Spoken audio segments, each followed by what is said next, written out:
አቶ ጌታቸው ረዳ የጠቅላይ ሚኒስትሩ የምስራቅ አፍሪካ ጉዳዮች አማካሪ ሚኒስትር ሆነው ተሾሙ። ጠቅላይ ሚኒስትር ዶክተር አብይ አህመድ ከሚያዝያ 3 ቀን 2017 ዓ.ም ጀምሮ አቶ ጌታቸው ረዳን የምስራቅ አፍሪካ ጉዳዮች አማካሪ ሚኒስትራቸው አድርገው ሾመዋል። ኢትዮጵያ በሁሉም ዘርፍ ራሷን እንድትችል አቅደን እየሰራን ነው አሉ ምክትል ጠቅላይ ሚኒስትር ተመስገን ጥሩነህ። ምክትል ጠቅላይ ሚኒስትሩ ባጋሩት መልእክት ባልተጠበቀ ፍጥነት ትግበራዎች ስኬት እያመጡ መሆኑን አንስተዋል። እስካሁን በተገኙ ስኬቶች ከመርካት ይልቅ ሌት ተቀን ስራዎቻችንን አጠናክረን መቀጠል ይገባናልም ነው ያሉት።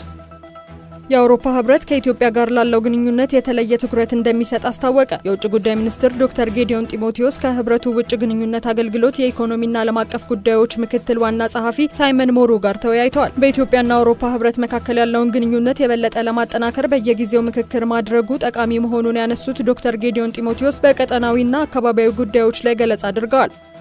ኢትዮጵያ ከፊታችን ሰኞ ጀምሮ 3ኛውን የአፍሪካ የብየዳና ዓለም አቀፍ ኮንፈረንስ ጉባኤ ታስተናግዳለች። ጉባኤው ከሚያዝያ 6 ቀን 2017 ዓ.ም ጀምሮ ለ3 ቀናት በአዲስ አበባ ይካሄዳል። በጉባኤው ላይ ከ16 የአፍሪካ ሀገራት በተውጣጡ